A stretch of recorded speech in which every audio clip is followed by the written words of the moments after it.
Pressure fighters are some of the most difficult opponents you will ever face. They come forward constantly.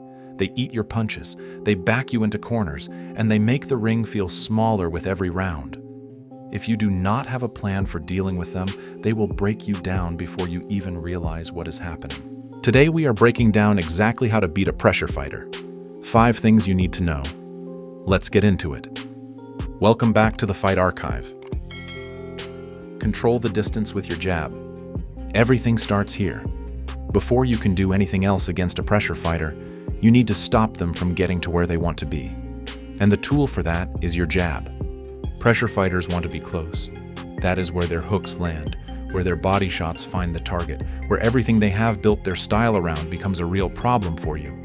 Your job is to make sure they never quite get there. Throw the jab constantly.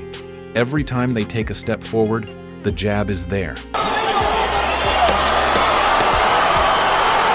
Every time they try to close the distance, it pushes them back and makes them think before they commit.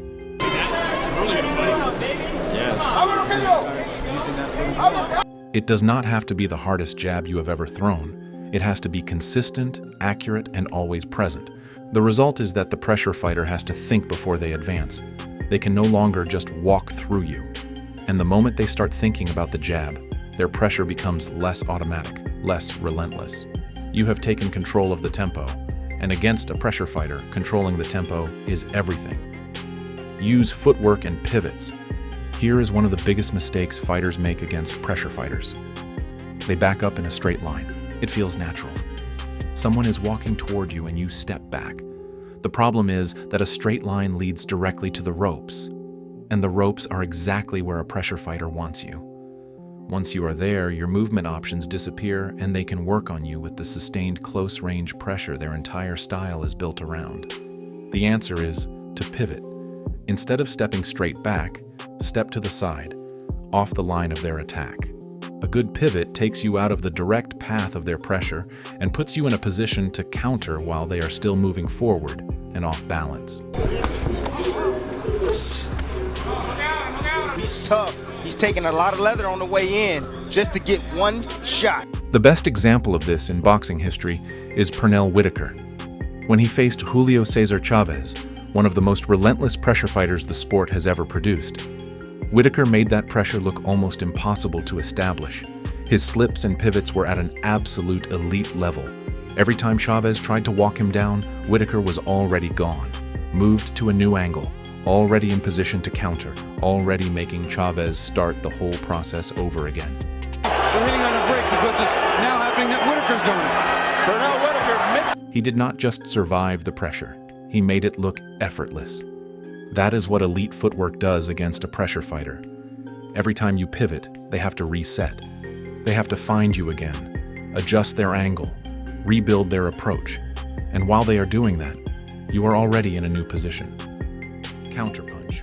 When they come forward, pressure fighters come forward constantly, and that aggression, as dangerous as it is, comes with a vulnerability. Every time they commit to moving forward and throwing, gaps appear in their guard that are not there when they are standing still. Those gaps are your opportunity. The 3 most effective counters are the check hook, the straight right, and the uppercut. The check hook is particularly effective because it uses their momentum against them. As they come forward, you pivot and throw, and their own forward movement adds to the impact. Check hook is thrown to stop an opponent from moving forward, and sometimes if it lands clean, it might be the end of the fight. The straight right lands when their guard is occupied with throwing.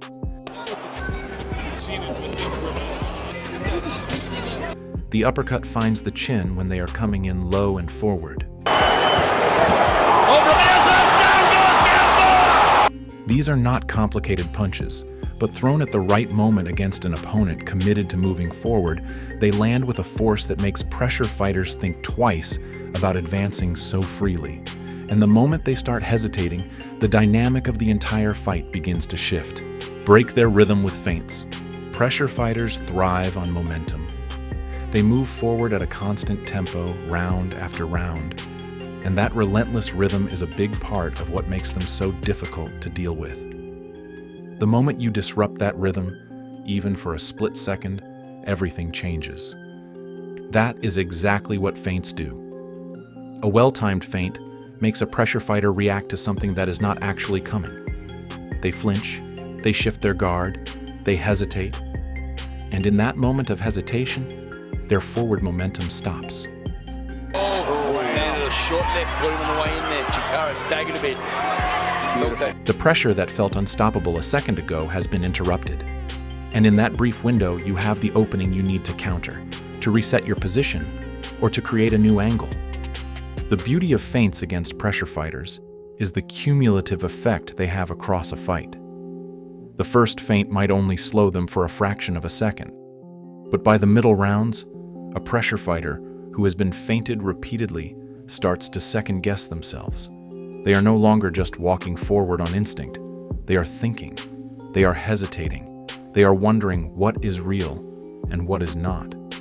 And a pressure fighter who is thinking instead of just pressing is a far less dangerous opponent than the one who walked out in round one. Anybody can sum it up. Agreed. Stay calm and don't waste energy. Everything we have talked about requires one thing to work properly: composure. Because pressure fighters are not just trying to hurt you physically, they are trying to stress you mentally. And if they succeed, the fight is already half won for them. When a pressure fighter backs you up and their combinations keep coming, the natural response is panic. You start throwing more than you should, burning energy on shots that miss or land on arms, moving back instead of to the side. The more energy you waste in those panicked moments, the more they take control. Stay calm, jab, pivot, counter, breathe. A calm fighter against a pressure fighter is a dangerous thing, because their entire style depends on wearing you down. When you refuse to be worn down, when you keep executing your game plan round after round, the doubt begins to build on their side.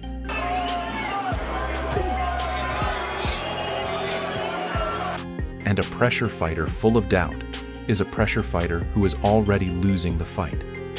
5 tools, 1 game plan. Control the distance with your jab. Use footwork and pivots to stay off the ropes. Counterpunch when they come forward. Break their rhythm with feints. And stay calm, because composure is the foundation that everything else is built on. Pressure fighters are beatable with the right tools, the right game plan, and the discipline to execute it. Drill these 5 principles until they become automatic, and the next time a pressure fighter walks through the door, you will be ready. If you learned something from this video, drop a comment below, hit the like button, and subscribe.